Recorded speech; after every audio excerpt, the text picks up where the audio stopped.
We've got a mission today. Look at all the water coming down my road. I need a ditch on that right side all the way up to here. And then this ditch has been filled in. So I've got the Mini out. We're going to start down there by the woods. I'm going to dig this out all right here to there. Then the ditch stops. So then I have to create a new ditch all the way up to the top of the hill there, because the water is actually coming down the road because there's no ditch, and it's flowing water. It is flowing water, and look, it's creating ponds here on the road. Look at the tracks just from coming through one time.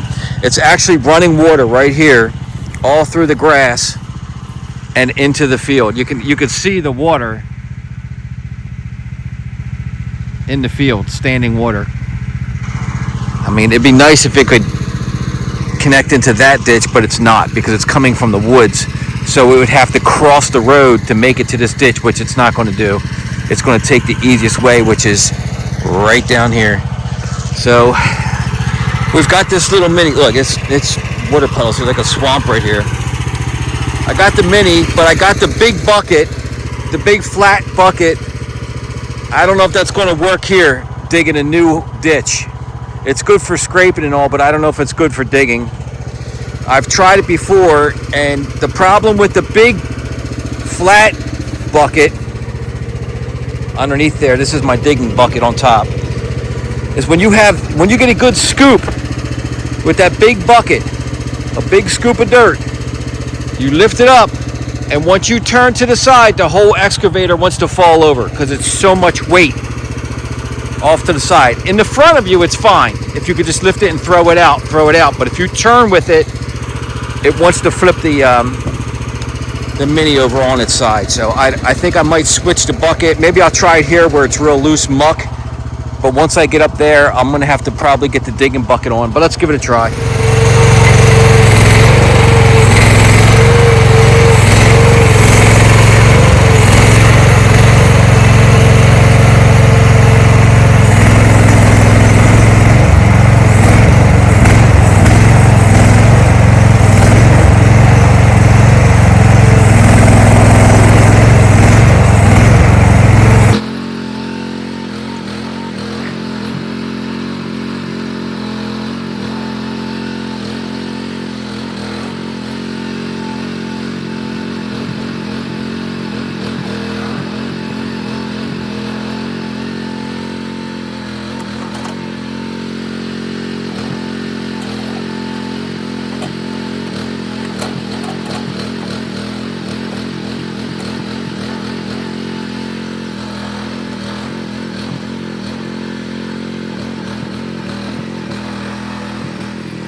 I started from almost the top of the hill. This ditch already existed, kind of. There's almost a crown in the road right there, but right here there wasn't. It just was flat right here.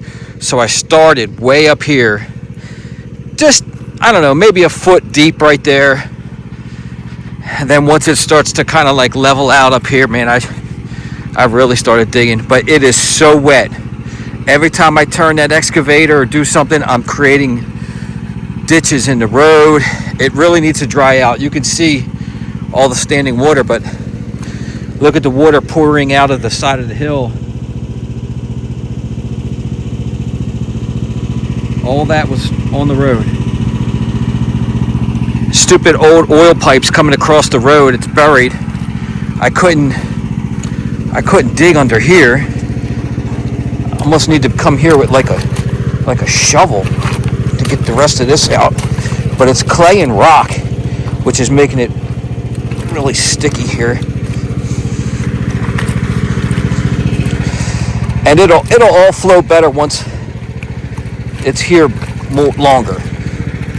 Once the water starts using this ditch, all this is going to flatten out. It'll get down to like the rock on the bottom.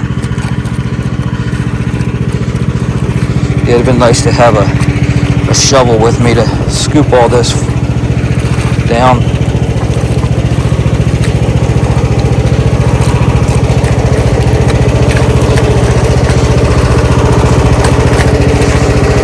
Well, anyway, once I get down to here,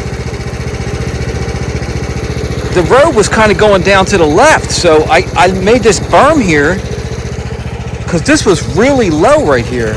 It was almost on an angle to the left, like sloping this way. So once this hardens out, I'll come back and address this little bit of dirt here. I think what's going to happen is this water is going to create a nice ditch here. You can see it flowing already. I mean, it's flowing harder than if you had a garden hose right now. Like right here, see, it's already cleaning the ditch itself out.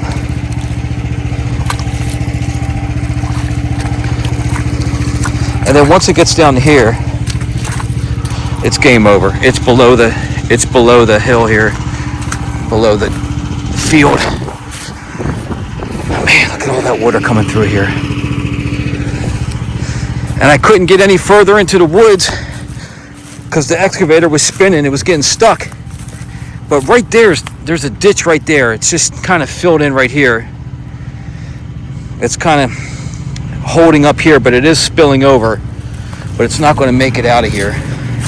So I think this will take care of this problem. But I'm just going to wait till all this dries out before I keep playing around here. I got the water going where I need it to. We've got another mini excavator mission here.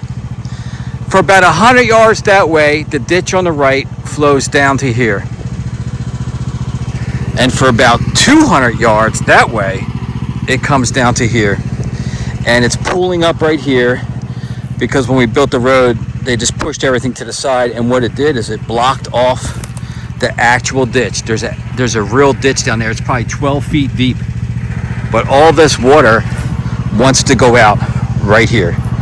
So I'm going to dig this out, dig a water bar across the road, and maybe kind of scrape for about 50 yards up that way down to here, and maybe clean this up a little bit here because it's kind of flattened out right here, and just make it a little bit deeper here to really get this water off of this road. All right, so let's try it. But look, you can see I've got pipes everywhere. I don't know, we'll see if we can fix this up.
right, I'm done messing with that. It's so muddy, it has to dry. No matter what I do, I just make new holes with the ruts from the tracks, and also I gotta let this mud dry so I can scrape it better and get the road back flat. But all that'll harden up. It'll harden up. But the water's flowing. Now, this was all tree roots, of course. I was trying to rip out all these tree roots, but you can see it's making it down the ditch there, and the water will find its way. And I have to finish. Besides letting it finish, I lost my pins. My pins coming out. My bucket was wobbling on me, and I lost the little cotter pins, and I tried hitting this back in, but I can't do it with all the mud. So I'm gonna hose it off and fix that. But I don't want to lose anything else, so I'm gonna end this trip. I'm gonna end this mission. But all that water, like, it's almost gone up there already. Like I said, it goes for almost 200 yards. It's leaving. But it just got so sloppy in here, I just had to finish.